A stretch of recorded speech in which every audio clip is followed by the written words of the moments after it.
அனைவருக்கும் வணக்கம். நான் உங்கள் 5ஆம் தலைமுறை ஜோதிடர் ராம்குமார் ராஜேந்திரன். நாம் இன்னைக்கு பார்க்க போகிற தலைப்பு விருச்சிக ராசி அன்பர்களுக்கு உங்களது ராசிக்கு 10ஆம் இடத்தில் நடைபெறவிருக்கும் செவ்வாய் பகவானுடைய பெயர்ச்சி.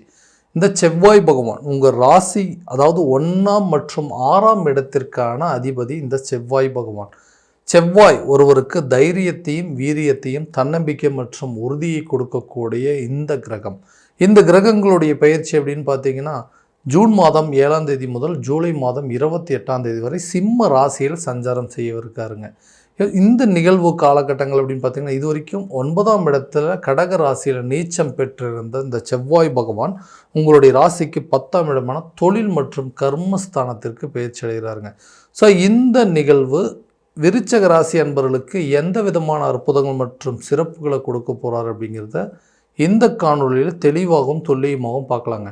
நம்ம சேனலை ஃபஸ்ட் டைம் பார்க்குறவங்க வந்து சப்ஸ்கிரைப் பண்ணிக்கோங்க. பெல் பட்டனை கிளிக் பண்ணி ஆல் அப்படிங்கிற ஆப்ஷன் கொடுத்துக்கோங்க. விருச்சிக ராசி அன்பர்கள் செவ்வாய் பகவானை அதிபதியாக கொண்டவர்கள். எந்த ஒரு விஷயத்தையுமே மிக துணிச்சலோடு சில காரியங்களை செய்து முடிக்கக்கூடிய நபர்கள். எந்த சூழ்நிலையிலும் மற்றவங்ககிட்ட எந்த சஜஷன் அப்படிங்கிறது கேட்கவே மாட்டாங்க. தன்னுடைய மனசுக்கு சரின்னு பட்டுச்சுன்னா அந்த காரியத்தை நிச்சயமாக செய்து முடிக்கக்கூடிய நபர்கள் இந்த விருச்சிக ராசி அன்பர்கள். எப்போவுமே ரொம்ப சுறுசுறுப்பாக இருக்கக்கூடியவங்க. எந்த விஷயத்தையும் தேவையில்லாமல் அடுத்தவங்கக்கிட்ட வந்து கலந்த ஆலோசனை அப்படிங்கிறத பண்ணிக்கவே மாட்டாங்க. தன்னுடைய மைண்டில் ஒரு விஷயம் சரின்னு பட்டுச்சுன்னா அதை கண்டிப்பாக செஞ்சு முடிப்பாங்க. அது தப்புன்னு பட்டதுன்னா கட்டாயமாக அதை செய்ய மாட்டாங்க.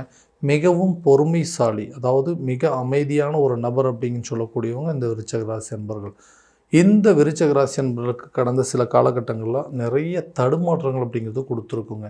எந்த ஒரு விஷயத்தையுமே போட்ட முதலீடுகள் நம்மளால் எடுக்கவே முடியலைங்க. ஒரு தொழிலில் வந்து ஒரு இன்வெஸ்ட்மெண்ட் பண்ணோம்னா கண்டிப்பாக அதுக்கு நல்ல ஒரு ரிட்டர்ன்ஸ் இருக்கணுங்க. ஆனால் நான் கொஞ்ச நாளாக பண்ணுற முதலீடுகள்லாம் நஷ்டத்துலேயே போயிட்டுருக்குங்க. ஒரு லாபம் அப்படிங்கிறது இல்லாமையே இருக்குங்க. இந்த லாபம் அப்படிங்கிறத பார்த்தே ரொம்ப வருஷம் ஆச்சு. தொழிலில் தேவையில்லாத நஷ்டங்களை மட்டுமே சந்திச்சிட்டு இருந்தேன். இனிமேல் வரக்கூடிய காலகட்டங்களில் இந்த 10ஆம் இடம் என்று சொல்லக்கூடிய தொழில் ஸ்தானத்தில் இந்த செவ்வாய் பகவான் வர்றதுனால தொழிலில் நல்ல ஒரு முன்னேற்றமும் தொழிலில் நல்ல ஒரு லாபகரமான சூழல் அப்படிங்கிறது ஏற்படுங்க. ஒரு பிஸ்னஸ் பண்ணிகிட்டு இருக்கவங்க அடிஷ்னலாக இன்னொரு பிஸ்னஸ் பண்ணுறதுக்கு அளவுக்கு சில சூழ்நிலைகள் அப்படிங்கிறது இருக்குங்க. உங்களுடைய தொழிலை விரிவுபடுத்துவதற்கான வாய்ப்புகள் அப்படிங்கிறது இருக்குங்க. இந்த தொழில் ரீதியாக வெளியூர் மற்றும் வெளிநாடு பயணங்களுக்கு உண்டான வாய்ப்புகள் எல்லாமே கட்டாயமாக கொடுக்க போகுதுங்க இந்த செவ்வாய் பகவானுடைய பயிற்சி. அதே நேரத்தில் இந்த உத்தியோகஸ்தர்கள் சொல்லக்கூடிய இந்த வேலையில் இருக்கிறவங்களுக்கு கண்டிப்பாக பெரிய மாற்றத்தை கொடுக்கக்கூடிய காலமாக இருக்க போதுங்க. நீங்கள் வேலை செய்கிற இடத்துல உங்களை பதவிகளும் பொறுப்புகளும் தேடி வரக்கூடிய ஒரு காலகட்டமாக இருக்க போகுது. இது வரைக்கும் வந்து ரொம்ப ஹார்ட் ஒர்க் பண்ணிட்டு இருந்திருப்பீங்க. அதுக்குண்டான சில பலன்கள் அப்படிங்கிறது இல்லாமல் இருந்திருக்கும். இந்த காலகட்டங்களில் உங்களுடைய உத்தியோகத்தில் கண்டிப்பாக அடுத்த லெவலுக்கு போகிறதுக்கான வாய்ப்புகள் அப்படிங்கிறது ஏற்படுங்க. உங்களுக்கு நிறைய பொறுப்புகள் கிடைக்குங்க. இதனால் உங்களுடைய மனோ தைரியம் அப்படிங்கிறது பலப்படக்கூடிய ஒரு காலகட்டமாக இருக்க போகுது. சேலரி இன்க்ரிமெண்ட் அப்படிங்கிறது இருக்கும். கரெக்டான டைமில் உங்களுக்கு கிடைக்க வேண்டிய ட்ரான்ஸ்ஃபர் அப்படிங்கிறது இருக்குங்க. அரசு துறையில் இருக்கிறவங்களுக்கு கூட ஒரு இடத்துலேருந்து இன்னொரு இடத்துக்கு மாற்றமும் பதவி உயர்வு கிடைப்பதற்கான சூழல் அப்படிங்கிறது கண்டிப்பாக இருக்க போதுங்க. ஸோ நிறைய அதாவது பொறுப்புகளை சந்திக்கக்கூடிய காலகட்டமாக இருக்க போது இந்த செவ்வாய் பகவானுடைய பயிற்சி காலகட்டங்களில் திருமணம் சம்மந்தப்பட்ட பாக்கியத்தை கொடுக்கக்கூடிய ஒரு காலமாக இருக்க போகுது. இந்த திருமணம் அப்படிங்கிறது மட்டும் கரெக்டான ஸ்டேஜில் நடந்துருச்சுன்னா எனக்கு வேறு எந்த பிரச்சனையும் கிடையாதுங்க. எல்லா விஷயமும் கரெக்டாக தான் பார்த்து பண்ணிகிட்ருக்கேன். ஆனால் இந்த ஒரு விஷயத்தில் மட்டுமே ஏதோ ஒன்று தடுமாற்றங்கள் அப்படிங்கிறது ஏற்பட்டுகிட்டே இருக்குது. நிறைய அலைன்ஸ் பார்த்துமே எதுவும் செட் ஆகலை. எனக்கு பிடிச்ச மாதிரி ஒரு மன வாழ்க்கை அப்படிங்கிறது எப்போ தான் ஏற்படும்னு கேட்டிங்கன்னா கண்டிப்பாக இந்த காலகட்டங்களில் திருமணம் சம்மந்தப்பட்ட யோகங்கள் உங்களை தேடி வரும். இது வரைக்கும் யாரெல்லாம் ரிஜெக்ட் பண்ணாங்களோ அவங்களே உங்களை தேடி வரதுக்கான சூழல் அப்படிங்கிறது கண்டிப்பாக ஏற்பட போகுதுங்க. ஏதோ ஒரு விஷயத்தில் இருந்து வந்த தடைகள் அப்படிங்கிறது அகலுங்க. இந்த கூடிய விரைவிலே உங்கள் வீட்டில் சுபகாரியம் நடப்பதற்கான வாய்ப்புகள் அப்படிங்கிறது கண்டிப்பாக ஏற்பட போகுதுங்க. திருமணமான நபர்களுக்கு குழந்தை பாக்கியம் அப்படிங்கிறது மிகப்பெரிய குறைபாடுகள் இருந்து வந்திருக்குங்க. அந்த குறைகள் நீங்கக்கூடிய ஒரு காலகட்டமாக இருக்க போகுது. இதனால் மருத்துவ ரீதியாக நிறைய முயற்சிகள் பண்ணிட்டோங்க. நிறைய ட்ரீட்மெண்ட் எடுத்தாச்சு, நிறைய ஹாஸ்பிட்டலுக்கு போயிட்டு வந்தாச்சு. ஆனால் நல்ல ஒரு பலன்கள் அப்படிங்கிறது இல்லை.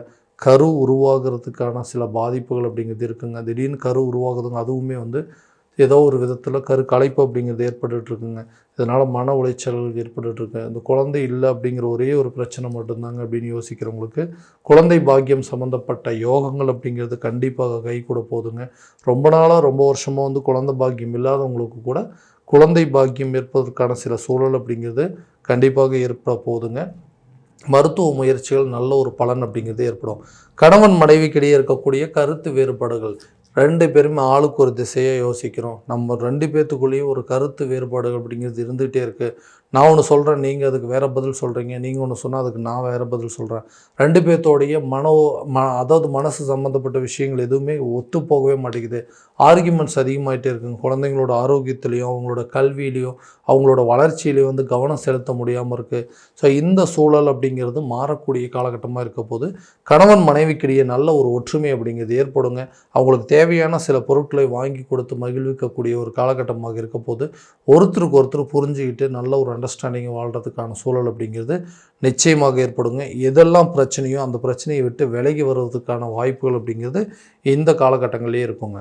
வீடு, வண்டி, வாகனம் வாங்குவதற்கான யோகங்கள் அப்படிங்கிறது கட்டாயமாக இருக்க போதும். ரொம்ப நாளாக தான் ஆசைப்பட்ட சில விஷயங்களை வாங்கணும் அப்படின்னு யோசிச்சுட்டு இருந்தவங்களுக்கு கூட இந்த தருணத்தில் அதற்குண்டான பலன்கள் அப்படிங்கிறது இருக்கும்.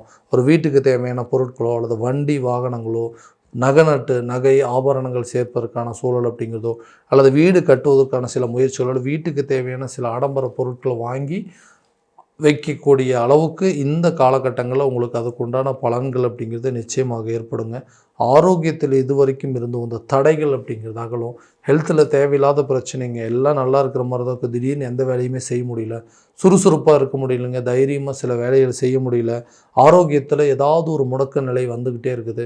நிறைய ட்ரீட்மெண்ட்டும் பண்ணிட்டேங்க, அந்த ட்ரீட்மெண்ட்டில் எந்த ஒரு இம்ப்ரூவ்மெண்ட் இல்லைன்னு யோசிச்சுட்டு இருந்தீங்கன்னா ஆரோக்கியம் சார்ந்த சில பிரச்சனைகள் அப்படிங்கிறது நிச்சயமாக தீருங்க. மருத்துவ முன்னேற்றங்கள், மருத்துவம் சம்மந்தப்பட்ட சில முயற்சிகள் கூட நல்ல முன்னேற்றம் அப்படிங்கிறது இருக்கும். ஹெல்த்தில் இதுவரைக்கும் இருந்த பிரச்சனைகள் அப்படிங்கிறது படிப்படியாக தீருங்க. ஆரோக்கியத்தில் நல்ல ஒரு முன்னேற்ற பாதையை நோக்கி செல்லக்கூடிய ஒரு காலகட்டமாக இருக்க போகுது. இது வரைக்கும் வந்து உங்களுக்கு இருந்த பிரச்சனைகள் என்னன்னே தெரியலைங்க. ரொம்ப வந்து நிறைய ட்ரீட்மெண்ட் எல்லாம் பண்ணிட்டேன். ஸோ அது என்னன்னே கண்டுபிடிக்கவே முடியல. ஒரு மருத்துவர்கிட்ட வந்து பார்த்தாச்சுங்க, இனிமேல் வந்து வேறு ஏதாவது முயற்சிகள் பண்ணலாமான்னா அது மாற்றக்கூடிய காலகட்டமாக இருக்க போது இந்த ஆரோக்கியம் சார்ந்த சில முன்னேற்றங்கள். அடுத்ததாக குழந்தைங்களுடைய கல்வியில் நல்ல ஒரு வெற்றி பலன் அப்படிங்கிறது இருக்குங்க. நீங்கள் நினச்சபடி, நீங்கள் எதிர்பார்த்தபடி அவங்களுடைய ரிசல்ட் அப்படிங்கிறது உங்களுக்கு சந்தோஷப்படுத்துங்க. அதே நேரத்தில் அவங்களுடைய கல்வியில் என்னென்ன முயற்சிகள் எடுக்கணுமோ, அவர்கள் வெளியூர் சம்மந்தப்பட்ட விஷயங்களோ, வேறு கல்லூரியிலையோ வேறு ஸ்கூல்லையும் சேர்த்துறதுக்கான வாய்ப்புகள் அப்படிங்கிறதெல்லாம் நிச்சயமாக இருக்க போது. ஸோ இந்த கல்வி சம்மந்தப்பட்ட முன்னேற்ற பாதையை நோக்கி செல்லக்கூடிய ஒரு காலகட்டமாக இருக்க போதுங்க இந்த விருச்சிக ராசி என்பவர்களுக்கு இந்த வரக்கூடிய செவ்வாய் பகவானுடைய பயிற்சி. ஸோ அடுத்ததாக கடன் இல்லாத ஒரு சூழல் அப்படிங்கிறது நிச்சயமாக வேணுங்க. ஏன்னா இந்த கடனால் நாங்கள் பட்ட கஷ்டங்களும் அவமானங்களும் ரொம்ப ஜாஸ்தி. கடன் அப்படிங்கிற ஒரு விஷயம் மட்டும் இல்லைன்னா இன்றைக்கி எல்லாத்துக்கு முன்னாடி தலை நிமிர்ந்து வாழக்கூடிய ஒரு காலகட்டமாக இருக்க போது கடனால் இன்றைக்கி நாங்கள் நிறைய விஷயங்களை ரொம்ப வந்து எதிர்பார்த்துக்கிட்டு நிறைய விஷயத்துக்காக நம்ம வந்து மற்றவங்க கையை எதிர்பார்க்கக்கூடிய ஒரு நிலைக்கு வந்துட்டோம். எல்லாத்தையுமே ப்ராப்பராக தாங்க பண்ணங்க. ஆரம்பத்தில் சின்னதாக ஒரு விஷயத்தை ஆரம்பித்தோம். ஒரு ஒரு ஒரு எமர்ஜென்சிக்காக ஒரு சின்ன கடன் வாங்கணும். அந்த கடன் இன்றைக்கி வளர்ந்து எங்கள் கழுத்தை நெரிக்கிற அளவுக்கு சில சூழல்கள் ஏற்பட்டுருச்சு. இந்த கடன் இல்லாத வாழ்க்கையை வாழ்கிறதுக்காக எடுக்கக்கூடிய முயற்சிகள் கூட எங்களுக்கு பலன் கொடுக்க மாட்டேங்குது. ஒரு லோன் அப்படிங்கிறது ப்ராப்பராக கிடைக்க மாட்டேங்குது. இல்லை பழைய ப்ராப்பர்ட்டி ஏதாவது சேல் பண்ணிட்டோன்னா அதில் வர தொகையை வச்சு இந்த கடனை அடைச்சிடலான்னு நினைக்கிறோம். அதுவும் சரியான நேரத்தில் நடக்க மாட்டேங்குது. எங்களுக்கு தர வேண்டிய தொகைகளும் கரெக்டான நேரத்தில் வரல. இதனால் வரவு செலவு பிரச்சனைகள், கொடுத்த இடத்துல பணத்தை வாங்க முடியல, வாங்கின இடத்துல கொடுக்க முடியாத நிலைகள்லாம் இருக்குது. இந்த நிலைகள்லாம் கண்டிப்பாக மாறுங்க. சில விஷயத்தை தைரியத்தோடு செயல்படுத்தி தொழில் ரீதியாக வரக்கூடிய லாபத்தை எடுத்து அந்த கடனை அடைப்பீங்க. அதே நேரத்தில் உங்களுடைய வேலையில் உங்களுக்குன்னு ஒரு அந்தஸ்து உயருங்க. சேலரி இன்க்ரிமெண்ட் அப்படிங்கிறதுல வர்றதுனால இந்த பழைய கடனை கொஞ்சம் கொஞ்சமாக அடைப்பதற்கான சூழல் அப்படிங்கிறது நிச்சயமாக ஏற்படுங்க.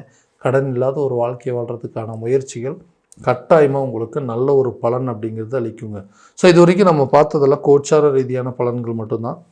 இந்த பலன்கள் அனைத்து உங்களுக்கு நடக்குமா அப்படின்னா உங்களுடைய சுய ஜாதகத்தை முறையாக தெரிஞ்சுக்கிட்டு அதற்குண்டானபடி ஒவ்வொரு முயற்சிகள் எடுத்திங்கன்னா கண்டிப்பாக வாழ்க்கையில் நல்ல ஒரு வெற்றி அப்படிங்கிறது உங்களுக்கு கண்டிப்பாக நடக்குங்க. ஸோ உங்கள் ஜாதகத்தை எங்கிட்ட பார்க்கணும் அப்படின்னு விருப்பப்பட்டீங்கன்னா கீழே தெரியிற நம்பருக்கு காண்டாக்ட் பண்ணி அப்பாயின்மெண்ட் ஃபிக்ஸ் பண்ணிக்கோங்க. அப்படி இல்லை உங்களோட ஜாதகத்தை வாட்ஸ்அப் மூலமாக அனுப்பிச்சி வச்சிங்க அப்படின்னா தெளிவான முறையில் கணிச்சு துல்லியமான பலன்கள் அப்படிங்கிறது உங்களுக்கு தெரியப்படுத்தப்படுங்க. மீண்டும் அடுத்த காணொலியில் உங்களை சந்திக்கும் வரை உங்களிடமிருந்து விடைபெறுவது உங்கள் ராம்குமார் ராஜேந்திரன். நன்றி.